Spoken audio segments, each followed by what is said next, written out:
together for Amy Ringo.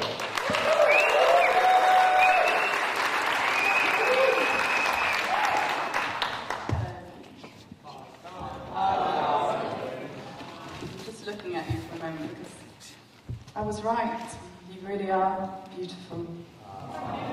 We can't see back this far, can you? There's a big difference between performing for a juggling audience and a non-juggling audience. What I love about an audience of jugglers is your warmth, your enthusiasm, your passion, and your energy. What I love about performing for a non-juggling audience is that however badly you cock up, however badly it goes, nobody ever shouts at you to do it again naked.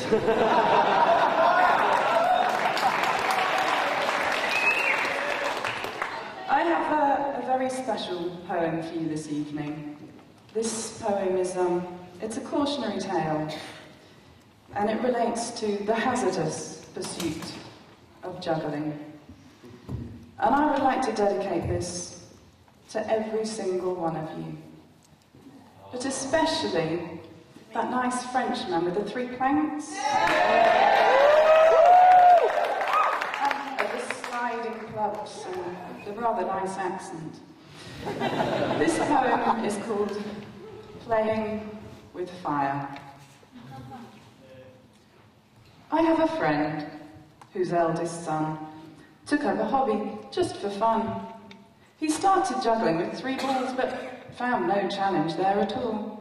To him it came so easily, such soothing rhythms, 1, 2, 3, that soon he yearned for something more, so learned a pattern using 4. Yet still feeling dissatisfied, his thoughts they turned to trying 5. Not wishing for his balls to drop, the practice sessions did not stop. He promptly mastered 5, then 6, amazed his friends with fancy tricks, and this success gone to his head, he chose to juggle rings instead. His chums were stunned by all the things he did with spangled spinning rings. Despite their eager yells and whoops, he shortly tired of hurling hoops. So naturally, he next progressed to juggling clubs, and was impressed at his unrivaled grace and skill. The tossing gave him quite a thrill. Proficient in the basics now, he sought out moves he thought would wow his pals, not knowing they would kill to have a fraction of his skill. All green with envy, how they'd like to be as talented as Mike.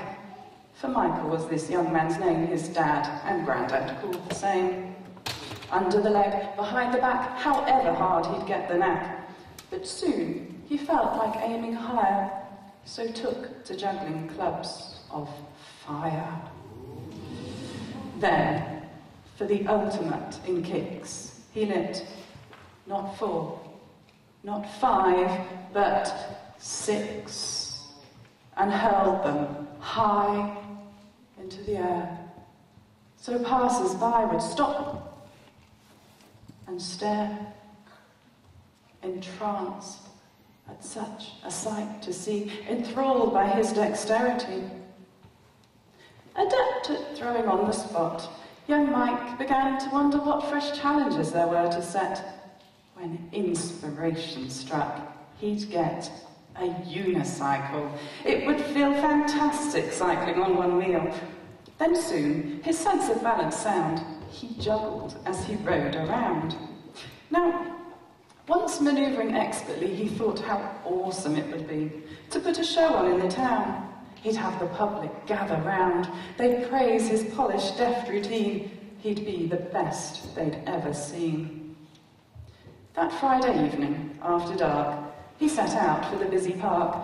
There'd been some musical event with bands and food and beer tent. The sight of all those people scared poor Mike. No longer sure he dared perform his act to all those folk.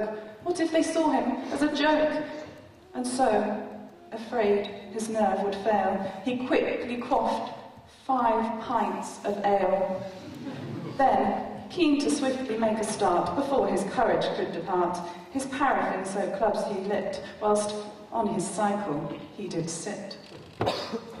as flaming torches lit the skies. The mob let out great gasps and cries. He wasn't feeling quite his best, yet clearly they were all impressed. This eager throng, they spurred him on, they clapped and cheered him, whereupon a tipsy Michael tried a trick, fell off his cycle, then was sick. The horde shrieked shrilly in lament as burning clubs fell on the tent. The canvas caught alight with ease, and fierce flames, urged by the breeze, leapt boldly to the old bandstand, which in its heyday had been grand. As fire raged up aged oaks, the jam-packed park went up in smoke. Stunned crowds had to evacuate. The fire brigade arrived too late. When sifting wreckage, all they found was Michael lying on the ground. And firefighters heard him say, before he sadly passed away, "Excuse me, tell me, do you know if everyone enjoyed the show?" Now, one thing is quite clear to me. I'm sure that you won't disagree. If you should take up juggling, remember, gravity will win. The moral of this tale is clear. Don't juggle fire whilst drinking beer.